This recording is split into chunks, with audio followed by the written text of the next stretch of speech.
और फैसला लीजिए। हम पारसनाथ पहाड़ के फर्स्ट पार्टी हैं, हमारा प्रथम अधिकार है। आप हमको क्यों निगलेक्ट करना चाहते हैं? ये हमारे साथ हमारे धर्म का, न्याय का, अधिकार के खिलाफ फैसला है। तो हमारा सुझाव है, इस टेंशन को यदि आप समाधान करना चाहते हैं शांतिपूर्ण तरीके से, तो आदिवासियों को आगे रखिए।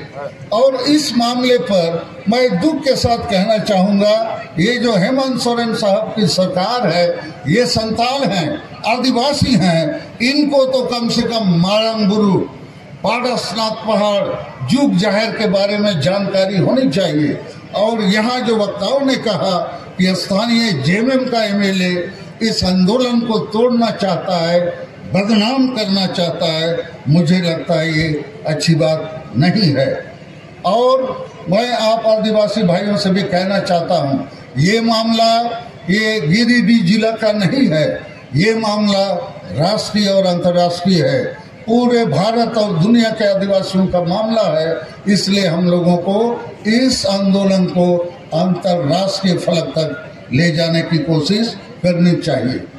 अब मैं एक दो बात आदिवासी सगेल अभियान का कहना चाहता हूँ। झारखंड और अन्य अनेक राज्यों में भारत के भीतर हमें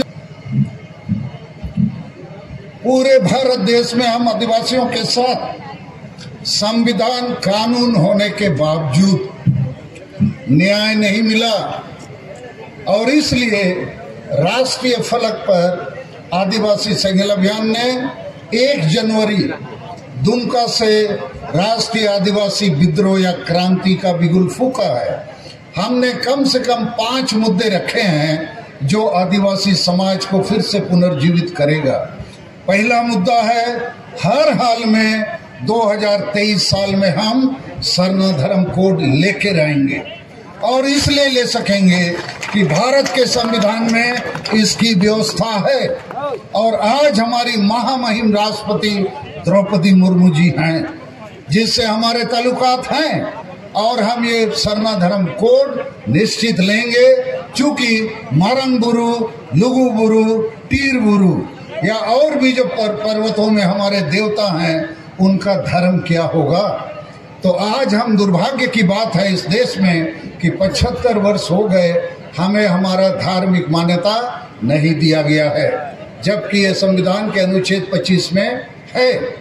दूसरा मुद्दा हमारा है कि झारखंड एक आदिवासी राज्य के रूप में बना था बिरसा मुंडा के जन्मदिन पर। हमारे शहीदों का सपना है अबोआ दिसोमरे अबोआ राज, मतलब आदिवासी राज। तो यहाँ इसका गड़बड़ी इसलिए हुआ है कि झारखंड में संविधान और कानून लागू नहीं है। दुर्भाग्य से आदिवासी ही मुख्यमंत्री बने, जिस पार्टी से भी, लेकिन संविधान कानून को यहाँ लागू नहीं किया गया। तीसरा हमारा मुद्दा है कि झारखंड में सबसे बड़ी आदिवासी भाषा संताली भाषा को प्रथम राजभाषा का दर्जा मिलना चाहिए। चौथी हमारी मांग है, आसाम अंडमान में हमारे आदिवासी अभी तक एसटी नहीं बने हैं। और पांचवा मांग है कि हमारा जो ट्राइबल सेल्फ रूल सिस्टम है उसमें डेमोक्रेसी। और 30 जनवरी को 5 प्रदेश के सभी जिले मुख्यालयों में मसाल जुलूस हम निकालेंगे कि मारंग बुरु और जो आदिवासियों के दूसरे अहम मुद्दे हैं उसके लिए भारत सरकार ध्यान दे। और मैं यहाँ आयोजकों से आग्रह करूंगा कि इतने लोग हम आ गए, बहुत नेता आ गए, ऐसा ही लुगु बुरु में हर साल लोग आते हैं जाते हैं, फिर 1 साल बाद आते हैं, और इस बीच में कोई एक्शन प्लान नहीं है। तो आज यहाँ पर आप लोग जो नेतृत्व का जिम्मा लिए हैं, आप बताइए व्हाट इज नेक्स्ट। मैं इन्हीं शब्दों के साथ अपनी बातों को